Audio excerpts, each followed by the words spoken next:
Sebenarnya peranan utama ya masyarakat dan guru dalam membangunkan remaja ini sendiri, mungkin boleh berikan sebagai mukadimah. Terima kasih Hati.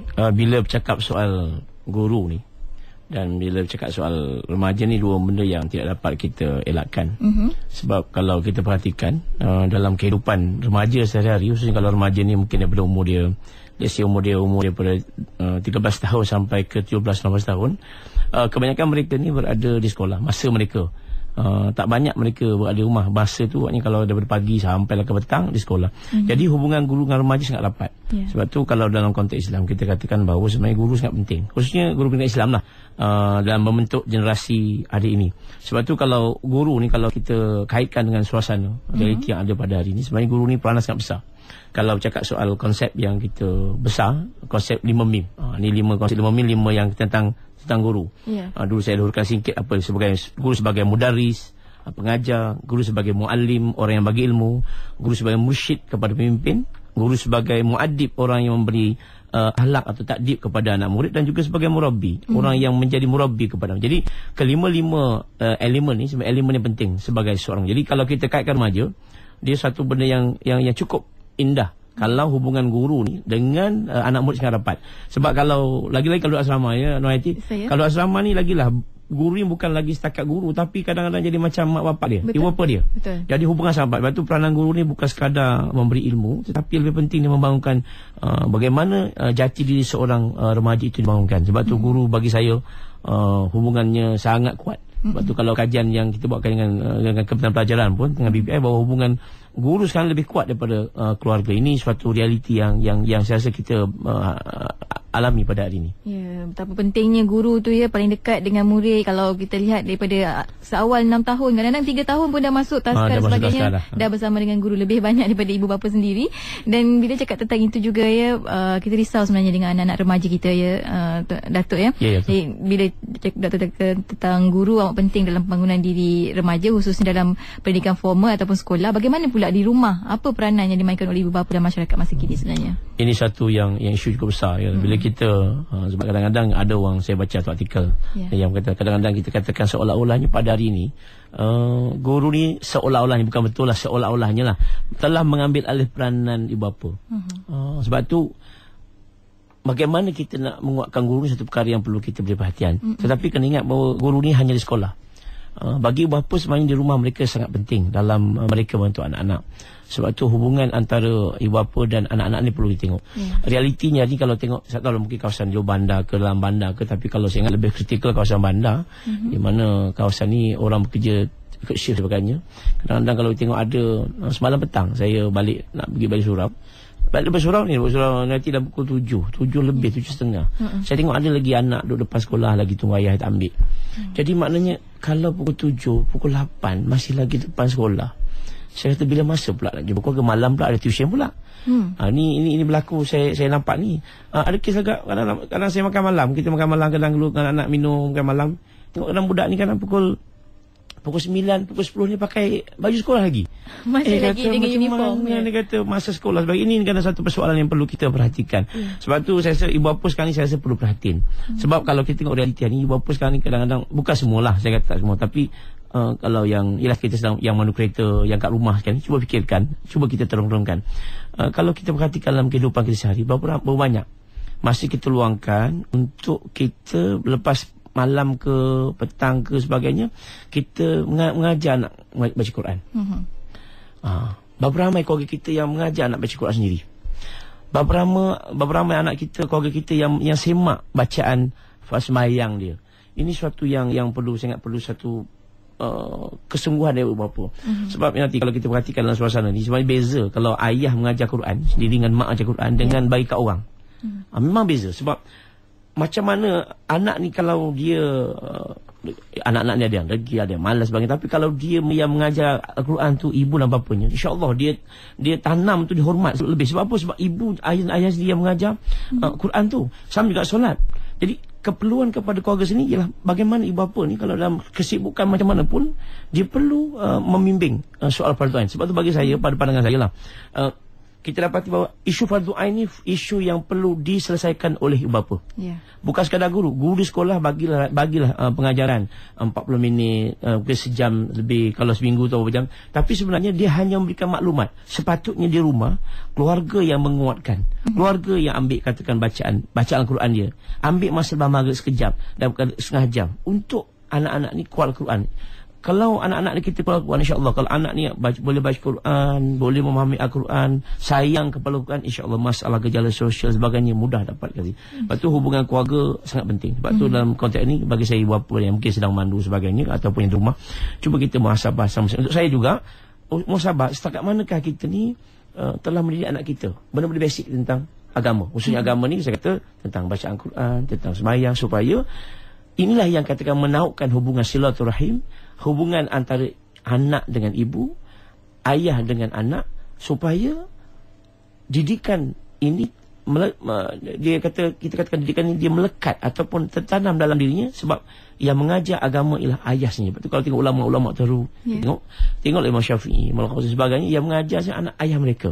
Ayah mereka lah yang asas agama. Insya-Allah bila agama tu kuat, insya-Allah lah kita kata benda-benda lain tu dapat apa dia punya benteng tu kuat, benda lain pun insya-Allah dia tak masuk. Jadi ini kata tugas ibu bapa ni dia bukan sekadar di rumah, tapi yang penting dia menyokong apa yang guru berikan di sekolah. Ya, asas tu perlu dimulakan oleh ibu bapa sendiri dari rumah, ya. Tapi ada sebenarnya kan Datuk, ya, adalah kadang-kadang kita dengar desas-desus daripada cerita-cerita juga daripada ibu bapa ni, kaum ibu bapa ni mana mereka sanggup berkorban ni, Datuk, ya. Kadang-kadang anak ni punyalah nak dapatkan ilmu agama yang sempurna, ya, pagi hantar lain, petang tuition lagi dan ajar mengaji lagi. Kadang-kadang anak tukar baju dalam kereta ni, Datuk, ya, punyalah nak kata orang tu nak dapatkan sebaik mungkin untuk anak-anak mereka. Adakah tak cukup sebenarnya pengorbanan segitu ataupun perlukan yang lain lagi? Nanti kalau kita tengok dia kalau saya tanya saya lah ni pandangan kata banyak kajian ni buat, sebenarnya kalau kita tengok tak sama sebenarnya orang mengajar dengan ayah mengajar, tak sama ayah mengajar dengan cikgu dia mengajar. Sebab tu ibu bapa dia boleh, saya kata saya setuju sekarang parent belanja lah, spend duit banyak, mungkin belanja sebagainya, mungkin sampai ada tuition 200, 300 sebulan untuk sebagainya, bagus. Dia tak mampu, dia mampu nak bagi tak ada masalah. Tetapi yang sebaiknya tanggungjawab untuk fardu ain ni, untuk fardu asas, sepatutnya ibu bapa yang mengajar. Sebab tu ibu bapa perlu memberikan suatu kesungguhan.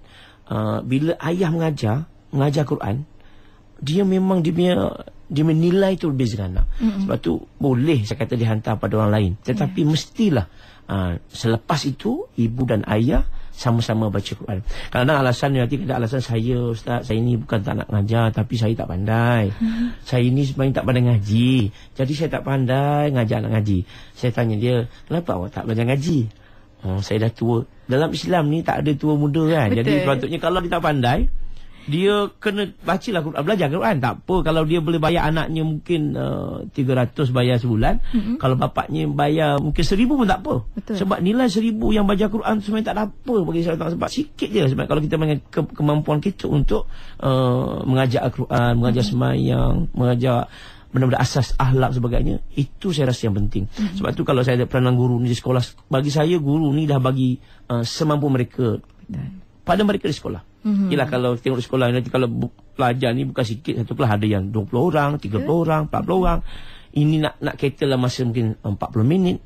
Jadi sebenarnya di sekolah ni kalau tanya saya di mana, dia hanya memberikan basic. Dan pemantapan itu mestilah ibu bapa di rumah. InsyaAllah kalau dia kuat ibu bapa, makna peranan guru itu akan digabungkan dengan ibu bapa, dia akan impactnya besar. Itu pada kajian-kajian dibuat pun itu menunjukkan bahawa hubungan antara ibu bapa dengan pelajar dengan guru sangat penting dalam menjadikan remaja kita remaja yang hebat di masa depan. InsyaAllah. Dan waktu ini juga kami alu-alukan juga untuk anda sama-sama berinteraksi bersama dengan Yang Bahagia Datuk di talian kita di 03-6205-1500 di pesanan ringkas dengan menaikkan IKIM. Jarakkan persoalan anda hantar ke 39111 dan satu lagi medium yang bakal kita kongsikan juga menerusi Facebook ikim.fm juga. Boleh anda letakkan atau tinggalkan komentar persoalan anda di sana.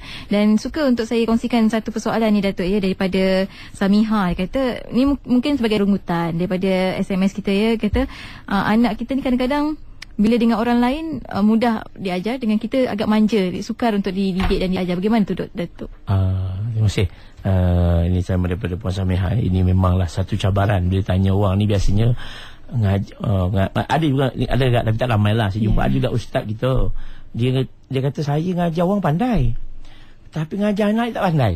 Itu ustaz tu. Dia kata sebab dia kata kadang dia hantar anaknya pergi ke tuition lain. Ustaz yang mengajar. Saya kata salah ni, sepatutnya seorang ustaz tak kira siapa pun dia kena belajar anak mengajar. Baik, Puan Safia, isu ni isu sebenarnya kita ni kena sabar. Sebab tu kadang-kadang kita ni dengan anak kita ni kena banyak sabar. Sebab mengajar anak ni, sebab kita ni macam ada kuasa. Kuasa kita tinggi. Ibu apa ni macam ada power lah. Dia kata kenapalah tak pandai belajar ni. Aku dulu belajar senang je tapi tak boleh. Sebab mereka itu masih kecil lagi. Sebab itu mengajar Quran anak-anak ni sebenarnya dia kena kemahiran dan kesabaran. Betul. Saya bercontoh lah. Dalam di Malaysia ni ada banyak metodologi kaedah. Ada guna Iqra', Qiraati, Baghdadi. Saya kata tak ada masalah. Mana-mana kaedah tu sesuai. Sebab tu kena cari. Saya contoh ini pengalaman peribadi saya lah. Anak saya yang sulung dia boleh menggunakan membaca, dia lebih menggunakan Iqra'. Dia guna Iqra', dia tak boleh guna Baghdadi, lebih bagus. Yang kedua dia boleh gunakan Iqra'. Anak yang ketiga saya kata campurkan Iqra', Baghdadi. Semuanya mesti tak ada masalah. Jadi kadang-kadang setiap anak ni dia ada kesesuaiannya. Jadi kita kena cari mana yang sesuai untuk anak kita. Tak semestinya budak tu guna Iqra' akan dia, sebab ada budak guna Baghdadi berjaya. Jadi sebenarnya ibu bapa tu kena tahu bagaimanakah cara yang sebenar untuk mengajar Al-Quran. Sebab tu keperluan kita sebagai seorang pendidik, kalau tanya saya bagaimana kita nak menjalankan, maknanya ibu bapa tu kena belajar metodologi dan kaedah untuk mengajar Al-Quran.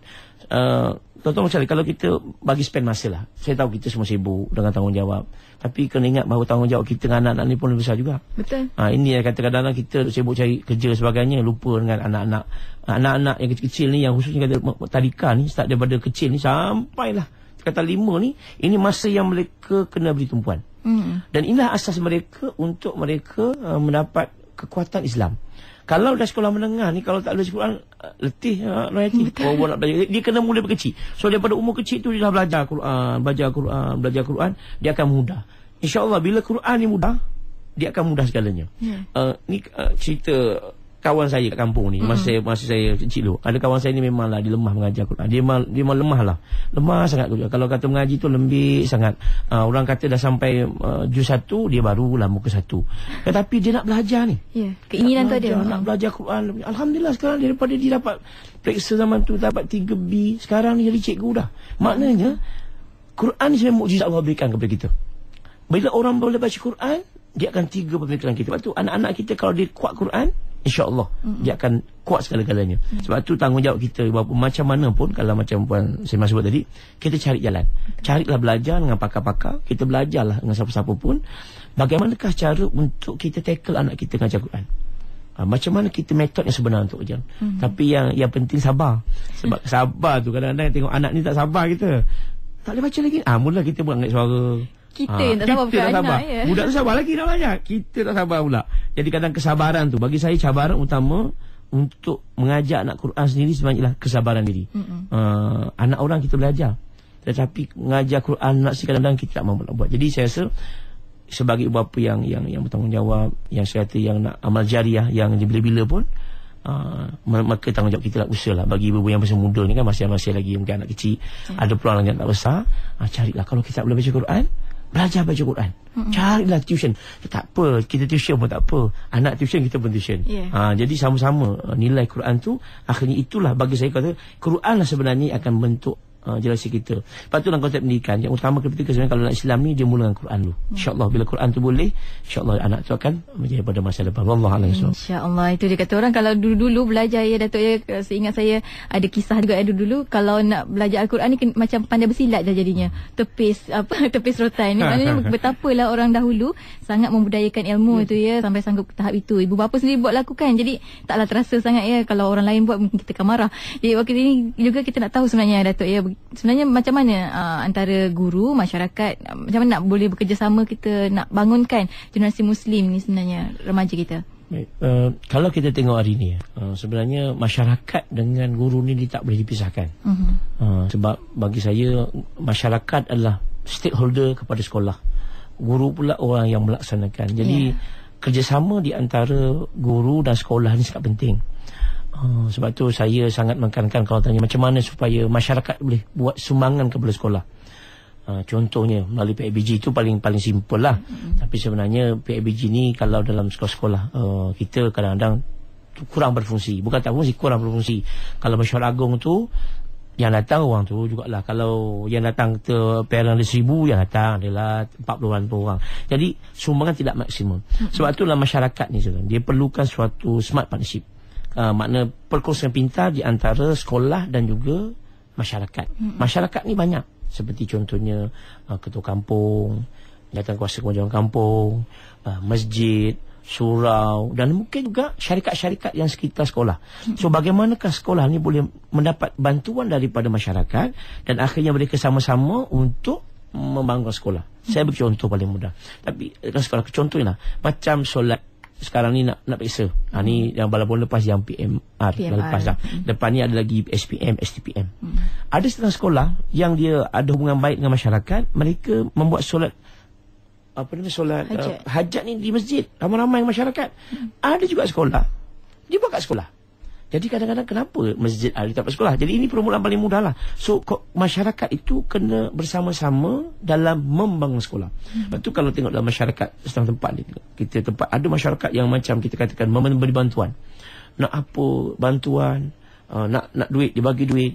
Katakan lagi apa lagi, katakan nak gunakan surau sekolah, surau kawasan ataupun masjid Korea, mereka gunakan untuk program aktiviti pendidikan. Sebab itu kadang-kadang sekolah ni, kadang saya bimbang ni, ada setengah, bukan semua sekolah, ada sekolah dia meletakkan seolah macam ada pagar sekolah tu dia macam sekolah masyarakat. Ini saya rasa kita kena baiki. Sebab itu kalau boleh, masyarakat itulah kepunyaan sekolah. Jadi sekolah itu sama-sama dibantu oleh masyarakat, dan masyarakat itu boleh menyumbang aktiviti gotong royong. Kalau kita perhatikan di sekolah ni, contoh nak biasakan, nak mendidik anak-anak ni, remaja kita ni, supaya mereka biasa, contohnya lah pergi ke kubur. Ni kubur ni takut lawan tu. Ada orang marah, dia kata kenapa bawa nasi ke kubur. Kubur ni tak masalah, kubur ke masjid ke orang tua ke. So kalau kita perhatikan, berapa kerapkah sekolah-sekolah kita ni biasanya menziarahi tempat-tempat ni. Katakan pergi ke hospital, orang sakit. So berapa kali yang anak keluarga sekolah kita ini boleh pergi ke rumah sakit dan sama bantu rumah sakit ataupun hospital sebagainya, rumah anak yatim. Jadi sebab tu kita rasa macam agak terpisah di antara komuniti dan juga sekolah. Jadi harapan kita pada masa lagi dia macam ada smart partnership. Jadi barulah remaja ini dapat dibangunkan, dapat memahami nilai agama. Saya beri contoh, katalah dalam pendidikan Islam kita belajar adab ziarah orang sakit. Saya katakan 4 atau 5 belajar. So secara realitinya kita katakan berapa ramai guru-guru kita ataupun masyarakat setempat yang sama-sama bantu budak-budak ni pergi ke rumah hospital. Okey, ini adab ziarah orang sakit. Berapa ramai. Satu contoh lagi, dalam pendidikan Islam kalau kita perhatikan ada satu tajuk yang kita adab dalam masjid. Berapa ramai yang guru-guru kita dan juga masyarakat sama-sama dengan anak muridnya pergi ke masjid, belajar tentang adab masjid. Guru nak keluar, mungkin masjid tak bantu. Guru nak keluar, mungkin masalahnya masalah prosedur dan sebagainya. Akhirnya mereka belajar adab di masjid dalam kelas. Dan itu bagi saya tidak praktikal. Kenapa tidak buat ke masjid ataupun ke surau sekolah? Dan kalau masjid ke masjid lah. So barulah dia ajar bagaimanakah adab yang sebenar. Jadi ini memerlukan sokongan dari masyarakat. Sekolah kalau seorang-seorang tak boleh buat. Kalau contohnya macam tak dibagi, katakan imam tak bagi, tak boleh buat juga. Masyarakat tak bantu, JKK tak bantu, tak jadi juga. Jadi kesemua ini memerlukan suatu sokongan yang besar daripada masyarakat. Barulah hubungan di antara masyarakat dan juga sekolah itu menjadi rapat. Barulah anak kita dapat dibangunkan menjadi remaja yang terbaik. Itulah kata orang tu, kadang-kadang kita perlu untuk berfikir di luar kotak Datuk untuk membuat sesuatu yang lebih baik lagi untuk generasi kita. Dan ada persoalan daripada anak remaja kita juga di FB Kim.FM daripada Fazli Islamic Dakwah. Kata Assalamualaikum, saya sebagai pelajar ingin bertanya, apakah adab-adab pelajar pada gurunya? Mungkin boleh kita beri penjelasan. Terima kasih. Ini daripada orang muda ni. Alhamdulillah. Baik, adab kepada guru ni satu yang utama kepada kita. Sebagai kita menghormati guru kita, pastinya kita mestilah menghormati dia. Realitinya lah, ada pelajar ni dia mungkin tak suka cikgu ni. Yalah, cikgu ni macam-macam kan. Ada yang garang, ada yang baik, ada yang suka marah kan. Tapi sebenarnya adab yang pertama pada guru, kita hormat kepada guru. Maknanya kalau guru tu marah kita, sebenarnya kalau kita ada adik sekalian sebenarnya cikgu ni tak siapa benci kita pun. Sebenarnya cikgu ni sayang kepada kita. Sebenarnya cikgu ni, kalau guru ni mana-mana pun lah macam ibu bapa kita. Kalau dia marah kita, sebenarnya saya yakin sebenarnya sayang kepada kita. Jadi suatu perkara yang paling besar kepada kita, maknanya kita kena hormat guru. Kalau kita tak setuju, kita utarakan dengan cara yang baik. Betul. Itu yang pertama. Yang kedua, adab kepada guru ni, yang kalau kita bagus sebagai seorang pelajar yang baik, kita doakan guru kita. Sebab tu dalam Islam sangat menggalakkan kita doakan guru kita selepas kita sembahyang. Sebab itu doa kepada guru ni satu doa yang utama. Sebab tu kalau kita sayang kepada guru kita, adab kepada guru, kita doakan guru kita. Yang ketiga, kalau katakan tak setuju dengan guru, macam mana kita nak nyatakan? Maka kita nyatakanlah macam kita bercakap dengan ayah kita. Sebab tu kalau tanya saya, guru ini adalah pengganti ibu bapa. Bagaimana kita menghormati ibu bapa, seharusnya itulah kita hormati guru. Lagilah kalau asrama lah kan. Kalau asrama ni memang confirm lah, memang mak tak ada, ayah tak ada. So cikgu kita tu lah sebenarnya ibu kita. Jadi apa yang kita buat pada ibu kita, itu kita buat kepada guru kita. Apa yang kita buat hormat pada ayah kita, macam itulah kita hormat kepada guru kita. Jadi konsep dia lah, guru ini adalah ibu bapa kepada kita. Mungkin yang pertama tu yang kita sebenarlah, tapi yang kedua tu, yang pengganti tu, kalau tak ada, itulah sebenarnya tanggungjawab sebagai seorang. Jadi kalau nak tanya macam mana kita hormat kepada guru kita, jawapan saya yang paling ringkas, kita hormati guru kita sebagaimana kita hormat ayahanda kita, ibunda kita. Sebab itu dalam konteks ni kata yang bagus ni kalau nanti kalau antara guru yang baik ni, saya ada kawan saya Dr. Kasim Tusin daripada Sabah, dia buat kajian pasal guru cemerlang. Dia menerangkan bahawa kalau guru yang baik ni, guru yang jadi ibu ni, anak murid dia akan panggil dia, kalau nak perempuan panggil ummi. Betul. Nak jadi ummi ni, mana panggil mak, mama, ni suatu yang besar. Jadi itulah level sebagai seorang guru. Jadi insyaAllah saya kata kalau anak-anak adik-adik semua, kalau rasa nak sayang cikgu, nak hormat adab cikgu, hormatilah mereka sebagaimana kita menghormati ibunda dan ayahanda kita. InsyaAllah dia akan berkah. Itulah. Saya teringat masa saya sekolah dulu pun kami memanggil pengetua kami dengan panggilan bonda.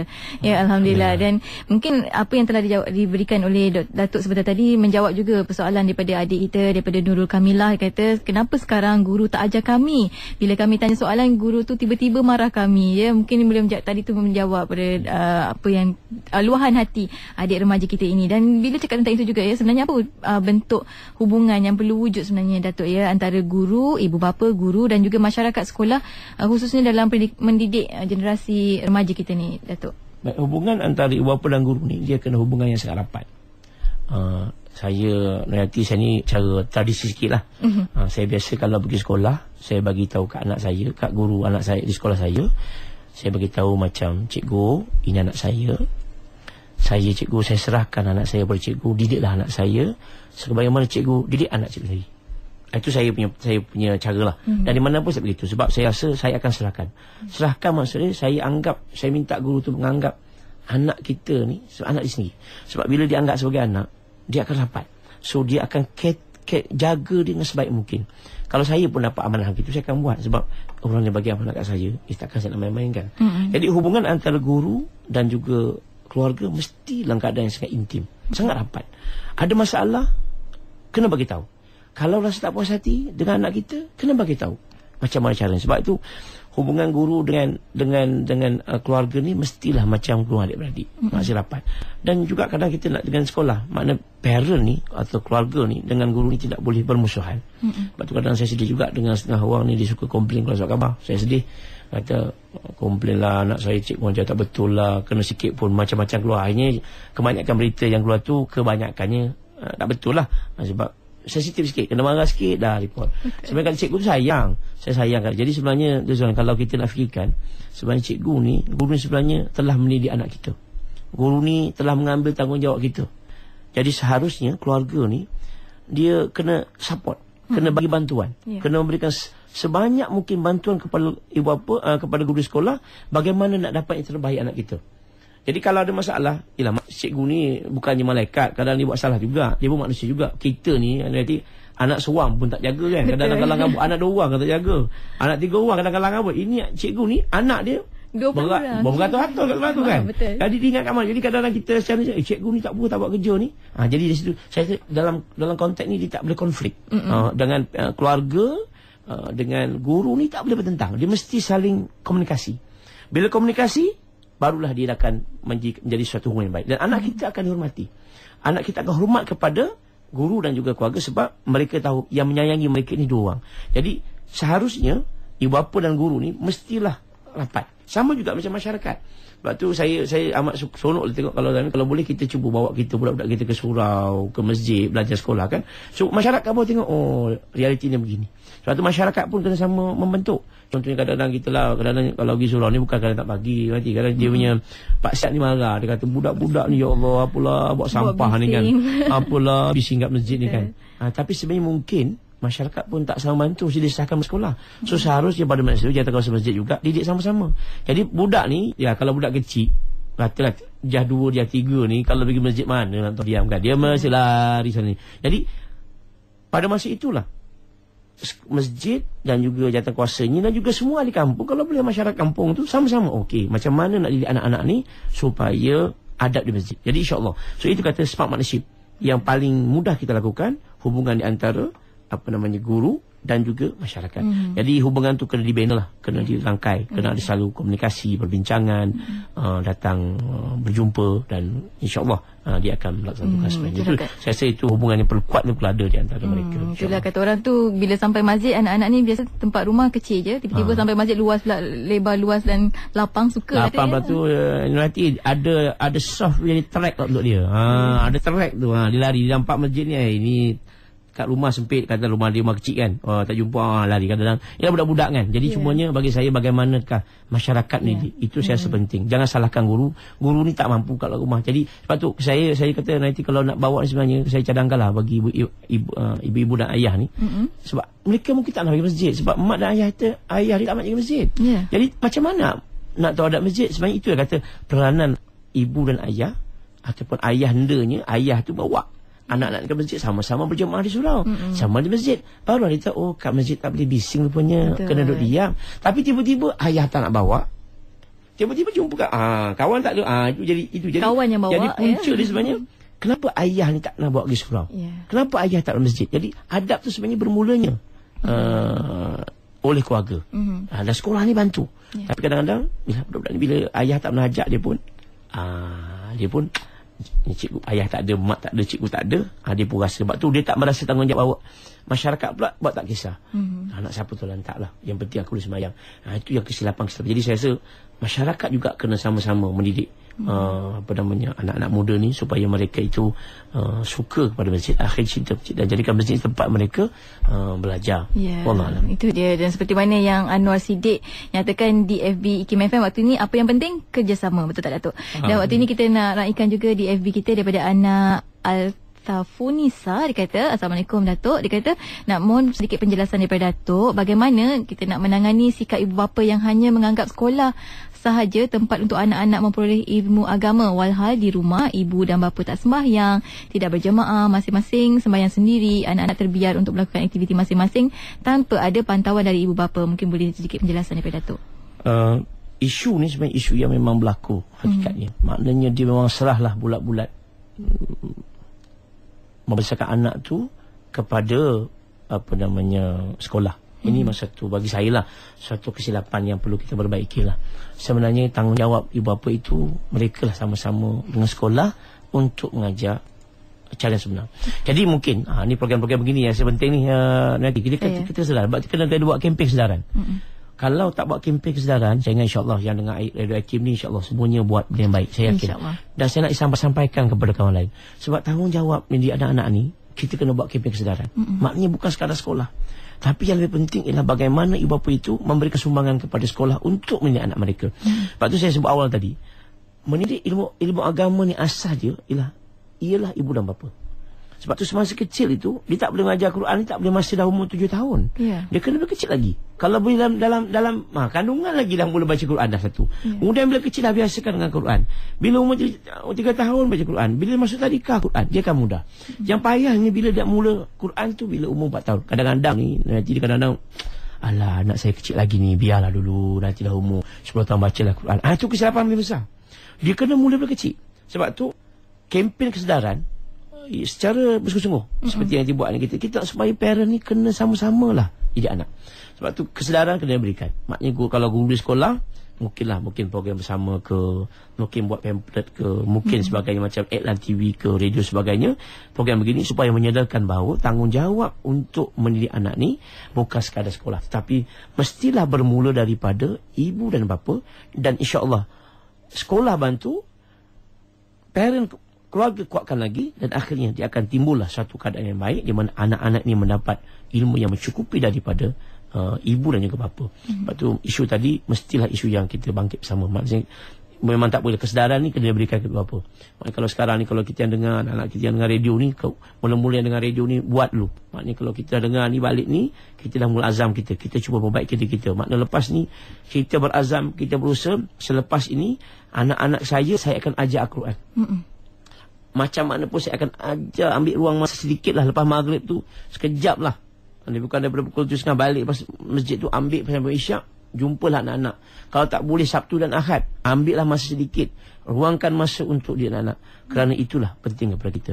Jadi kita buat yang mendengar Radio Hakim ni, kita buat dulu. Nanti bila budaya itu berlaku, insya-Allah mereka akan lebih mantap pada masa akan datang. InsyaAllah. Dan bila cakap tentang itu juga, tadi tentang apa yang boleh dilakukan peranan ahli surau dan masjid kawasan. Ya, kalau kita nak lebih dekat lagi kepada rakan-rakan pendengar kita, mungkin kawan sekerja ni, Datuk, ya, kadang-kadang kita tahu perangai tak pernah elok dan sebagainya, dan kita bimbang apa yang berlaku pada diri beliau ni akan turun kepada anaknya. Bagaimana cara terbaik untuk kita menasihati rakan kita ini? Ini adalah soalan daripada Nurul Huda Muhammad Nur kita. Rakan ni sebenarnya, kalau kita ni cari cikgu ke kawan kan, sebenarnya dengan kawan-kawan ni kita kena selalulah bersembang. Kita sembang, cakap cerita pengalaman kita jangan suruh, kita ajak. Kita ajak, jom kita buat begini. So kalau kita cerita pengalaman orang, mungkin bukan cerita kita, mungkin cerita orang lain. So bercerita dan juga bersembang, berkongsi dan sebagainya, kadang-kadang boleh menyadarkan kawan kita keperluan untuk menjaga anak dengan sebaik mungkin. Sebab tu kadang-kadang kawan kita ni, dia tak tahu, kadang-kadang zaman sekarang ni, kadang-kadang dia kahwin ni, bila kahwin ni, dia kahwin ni nak kahwin je. Rupa kahwin ni ada tanggungjawab. Banyak lagi punya lepas tu. Dia kata kahwin lepas nikah dapat anak. Dia dapat anak ramai pula. Jadi macam mana nak tak tahu, saya pun tak tahu. Dia pun dalam keadaan kebingungan. Akhirnya tak tahu siapa, jumpa pula kawan tak betul. Yang ini yang kata, kalau kawan sedar ni, mesti tanggungjawab dia, nasihatkan dia. Mungkin ajak dia, bukan suruh dia, ajak jadi kebaikan. Kita ceritakan pengalaman yang pernah kita dengar, bagaimana didik anak. InsyaAllah bila itu yang berlaku, itulah yang akan contoh kepada kawan kita. Jadi maklumat ni kena disampaikan kepada kawan kita, insyaAllah. InsyaAllah. Dan waktu ini juga kita dah telah pun banyak kita kupas sebenarnya, dan ramai sebenarnya rakan-rakan pendengar kita cuba untuk menelpon di ikon TIKIM FM, tapi disebabkan kekangan tertentu kita tak dapat nak sama-sama kongsikan. Tapi apa pun kita nak kongsikan juga satu permasalahan ini, ya. Masyarakat perlu bersama guru dalam membangunkan generasi remaja, ya Datuk. Mungkin apakah yang boleh kita lakukan, yang boleh mereka lakukan dalam membantu guru dalam membangunkan generasi remaja ini, sebagai kita sama-sama untuk kita bekerjasama. Baik. Bila sebut masyarakat, dia kena melihat dalam konteks yang luas. Masyarakat ni ibu bapa, kemudian daripada masjid, dan juga kita katakan sebagai lagi kalau orang Islam ni masjid, dan juga surau yang sekitarnya, dan juga komuniti yang ada, Islam penduduk contohnya. Jadi mereka ni perlu sama-sama membuat satu program. Seterusnya program yang kita katakan program yang boleh menarik remaja untuk datang menghidupkan suasana yang baik, khususnya dalam suasana masjid. Sebab tu saya kata, kalau boleh lah remaja ni, masjid ni, kalau kita masjid yang ada ni, kita tak jumpa lagi masjid malam-malam ni lah, dia buka untuk kelas bimbingan tengah malam. Katalah nak periksa ni, semua datang pergi masjid kan, dengar belajar semua kat masjid kan. Tak ada, jarang berlaku masjid ni. Kalau kat tempat kita ni kebanyakan bila pukul 10 tu maka tutup pagar. Jadi anak-anak ni walaupun dekat, belajar kat rumah. Tapi sebenarnya masjid ni, kata nak cuba jelas masjid ni baik. Sebab tu pendidikan ni, saya kalau dalam Islam, Rasulullah sebutkan dalam kita Islam, sebenarnya masjid inilah yang kita akan punca untuk kebaikan masyarakat. Sebab tu bila Rasul sampai ke Madinah, yang dibuat mulalah masjid. Sebab tu kenapa masjid ni besar? Sebab masjid inilah bagi saya center of education, pusat pendidikan yang utama. Di sekolah ni sebenarnya pusat juga pendidikan, tapi dalam konteks Islam, masjidlah dia nukleus untuk masyarakat yang akan mencetuskan suatu pemikiran di mana masyarakat itu dapat belajar yang baik. Sebab tu pendidikan ni kita tidak boleh sempitkan dalam definisi yang sekolah. Orang Malaysia ni kalau sebut pendidikan ni nampak sekolah. Tak, pendidikan ni sebenarnya tiga jenis. Ada pendidikan formal, non-formal dan informal. Informal tu di rumah. Yang non-formal ni dia mesti selari dengan yang formal. Yang formal dia mesti selari dengan non formal. Jadi kalau dalam Islam, peranan masjid dan masyarakat itu penting dalam membentuk generasi Muslim yang sejati. Jadi apa yang kita buat, masyarakat kena gabungkan gabungan tenaga. Betul. Contohnya lah kita buat program hujung minggu, tuition di masjid. Saya nampak, bagi saya tanya masjid je lah. Macam masjid itu punca masyarakat yang boleh menjadi baik. Selain itu, masyarakat juga boleh membantu di sekolah. Contohnya aktiviti masyarakat yang memerlukan sekolah membantu. Contohnya lah, masyarakat tu datang bergotong royong di sekolah. Biasanya budak-budak kat luar, tapi masyarakat ni sama-sama pula untuk datang bantu ke sekolah. Ini suatu proses di mana hubungan komunikasi di antara sekolah dan guru dapat dilaksanakan. InsyaAllah bila hubungan tu baik, so dia macam serasi kan, antara sekolah dengan masyarakat, dia macam ada hubungan yang rapat. InsyaAllah bila hubungan tu betul, komunikasi tepat, tahu cita rasa masing-masing, pada masa itulah membentuk generasi muda lebih mudah. Ini yang saya kata boleh membentuk masyarakat pada masa depan, InsyaAllah. Dan disebabkan kita sebatasan waktu, kita nak kongsikan satu lagi soalan terakhir daripada FB kita, dan mungkin sedikit kesimpulan daripada yang bagi Datuk sendiri. Daripada Syukran CH, dia kata doktor pernah nasihatkan kami supaya jangan jadi ustazah 7-2, pergi sekolah pukul 7, balik pukul 2 tanpa bergaul dengan masyarakat. Jadi bagaimana Datuk nak timbulkan kesedaran agar guru-guru pun terlibat sama dalam masyarakat ni? Maknanya taklah balik sekolah terus, duduk rumah, dari rumah pergi sekolah, itu je dunianya. Bagaimana tu Datuk? Terima kasih yang tanya. Saya ingat di bukit student saya ke pelajar saya kot ni, saya pernah sebut, jadi cikgu ni jangan jadi cikgu, jadi ustaz, jangan jadi ustaz 7-2 ataupun 12-7. Ataupun saya satu bangit cikgu 25. Cikgu 25 maksud dia 25 bulan dapat gaji lah kan. So dia fikir itulah kerja dia. Dia pergi mengajar, balik, batu tak ada apa masyarakat. Jadi ini suatu yang perlu kita baiki. Dia tidak berlaku pada guru, tapi memang ada guru macam itu. Dia petang tu kan, balik-balik pukul 12 tu nak balik kapal cepat. Bukan semua guru ya. Ada segelintir balik-balik tengok cerita Korea, tengok cerita Indonesia sebagainya. Jadi saudara-saudara, ini soal guru ni. Kalau tanya saya lah, guru ni kalau tanya saya, kontrak dia bukan kontrak dengan Kementerian Pelajaran saja. Lagi-lagi kalau ustaz kan, kontrak dia bukan kontrak dengan Kementerian Pelajaran, tapi ialah kontrak dengan Allah Subhanahu Wa Taala. Jadi apa yang kita buat sebenarnya tanggungjawab yang perlu kita lakukan. Jadi konsep yang perlu ditaham oleh setiap guru ni, mereka perlu memahami konsep dakwah. Setiap guru adalah seorang da'i. Setiap guru adalah pendakwah. Mana apa yang dibuat itu adalah untuk kebaikan anak murid. Jadi dia kena dengan masyarakat.